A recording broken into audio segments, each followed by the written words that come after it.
Recording your practice sessions while getting ready for an audition is essential. I cannot tell you how important this is. This will uncover multitudes of mistakes that you had no idea you were making. You'll be able to find out about rhythm mistakes, intonation mistakes, and the general musical effect that you're presenting to the judges that will be hearing your audition. It is very, very important for you to record yourself and listen to them. Most people find that they are more objective in their listening if they put a little time between the recording and the listening back. So record yourself, take a short break, and then come back. And try not to listen with all your hopes and aspirations and dreams, but just honestly. Listen for what you did really well, listen for what's okay, and listen for what's bad. And once you have determined what needs to work, then you have a better plan on how to fix things. It's really helpful to tape record yourself as you're preparing an audition. You're going to learn two things as a result. One, you're going to hear a lot of mistakes and little flaws that you didn't hear as you were playing them. And two, you're going to not hear a lot of the musical details that you thought you were doing. You're going to learn that you really do need to exaggerate those a bit more. It is extremely beneficial to record yourself and to listen critically to that recording. The recording device doesn't lie, and it can help you so much in hearing what others will hear. Listening on a recording lets you have some idea of what the judges are hearing. It gives you some idea of their perspective. They don't have all your hopes and dreams. They just simply listen to the next player, whether it's good or bad. Recording is a marvelous tool. Take advantage of it.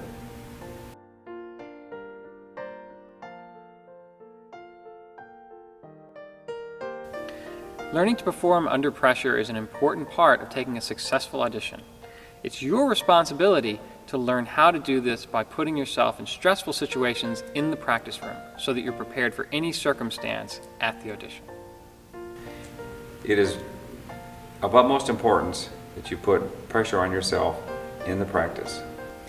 Applying pressure to yourself in practice and performance situations is invaluable because it simulates the experience that you're going to have on the audition day or the day of the performance, physically and mentally. If you wait until the audition or a public recital or performance and finally put the pressure on yourself, quite often you'll choke. And instead of being a marvelous experience, it'll be a frightening experience. There is no way that you can completely duplicate that pressure, but you can get pretty close. And a wonderful way to do this is to record yourself. There's something about a tape recorder rolling that makes you feel like this is going down into history, that anybody could come along and listen to this and it better be right. And you get a little bit of butterflies in your stomach and you realize that this time I've got to do it exactly right. And that's the pressure you feel in public performance or in an audition, that I have to do it right this time. Not the next time, but this time. Applying pressure to yourself to prepare for an audition is very important. It will take a lot of the nervousness away. That's one of the biggest things. It will allow you to go through the type feelings that you'll have for the audition many times before you get there. And therefore, when you get there, you'll be much more prepared to deal with the nervousness of the audition. There are distractions that will come up that you cannot anticipate. I remember one time I was playing a recital in a cadenza and a little girl who was about 3 years old stood up in the front row and started twirling around. The little ballerina, it was one of the most distracting things I've ever had to deal with visually, and you still must keep playing. So have your little brother or sister or neighbor come over and dance while you're playing. Have friends come and make faces at you while you're practicing, try to distract you.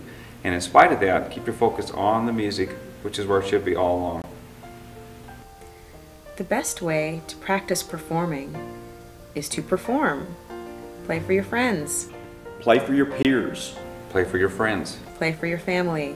If you have family gatherings, play in front of them. Play for your family. Play at church. Play in church. Play for your church. Go to nursing homes and play there. Or for a nursing home. Perform, perform, perform. Record yourself and play it back for yourself and for your friends. Any kind of opportunity like that you should take advantage of, because playing is playing. and you get used to putting your very best forward.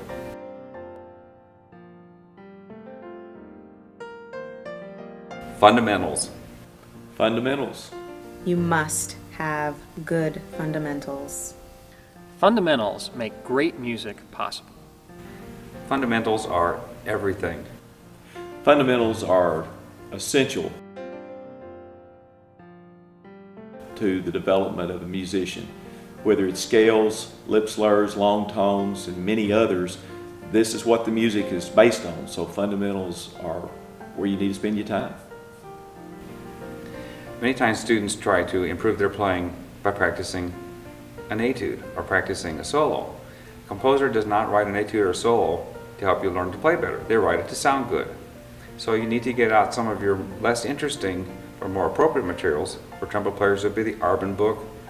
And those are written to help develop your fundamentals, your basic techniques, so that when it comes time to play music, you can express yourself and make beautiful music. Fundamentals are the backbone of your performance. If you're prepared and you have your fundamentals down, no matter how technically difficult a part may be, you'll be prepared to play it well.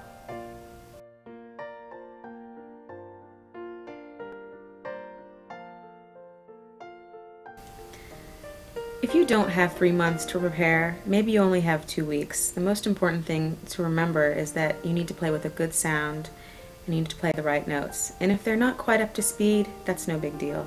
Just play well what you do play. When pressed for time to prepare an audition, still have patience. Don't rush. You still have time. Just move your schedule up, but keep it the same. Just condense everything a little bit so that you're still able to do the same preparation you would have, only faster. If you have a short amount of time to prepare for an audition, the number one thing is work for your best quality of sound. Number two, make sure your accuracy, technical accuracy is there. Work that up. And then number three is the speed. It doesn't have to be as fast, but take care of the best quality sound, technically accurate. And then and only then do you worry about speed. If you do not have enough time as possible, you may not be up to full tempo, but it's more important to have everything else right a little bit more slowly. It'll be much more impressive to the judges than up to tempo with many mistakes.